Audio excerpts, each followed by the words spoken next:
On the other side of the referendum divide, Matthew Elliott was one of the key strategic brains behind the Leave campaign as chief executive of Vote Leave.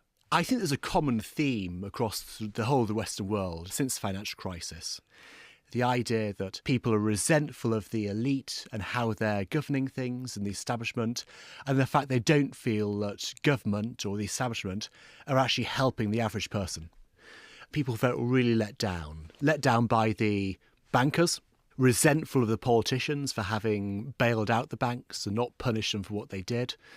And then over the 10 years since the financial crisis, we've seen a situation where people have seen the city prosper, but the average wage for blue-collar workers or working-class workers not go up one bit. And this led to a build-up, a resentment that basically the system isn't working in the favour of the common person. So where did that anti-elitism sit in the fact that the Leave side won? How important was it? It was a massive factor. It was crucial. But haven't there always been powerful elites?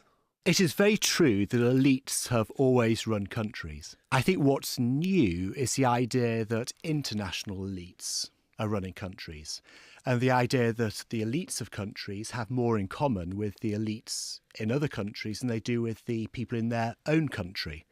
So the people clubbing together in Davos to go skiing often seem to be happier hobnobbing with their sort of fellow members of the international elite rather than being in touch with their fellow countrymen. I think that's the new point, the global elite. Others see some of these recent changes in global politics as proof of an exciting new dawn. One of these voices is Matthew Elliott, chief executive of Vote Leave. What we're seeing is the emergence of a new ideological paradigm. Up until the 1980s, you basically had the Keynesian consensus. Then, of course, Thatcher came in and swept all of that away, mirrored in the US by Ronald Reagan. Then in the mid-1990s, you had the rise of the third way, Tony Blair and Bill Clinton and Gerhard Schroeder in Germany. And that was another key shift. And I think that has basically carried on until essentially now, where even politicians like David Cameron, I would say, would fit in that sort of third way mould. But now we've seen a change. We're short of a word for this new era. Perhaps it's the anti-establishment era. It's a fight back of the majority.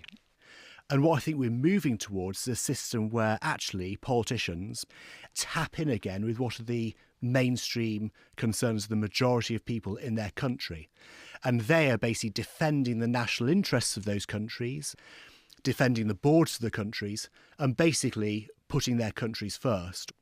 You might say populist politics. I would say a more popular politics, one that's on the side of the majority of people in the country rather than the elite.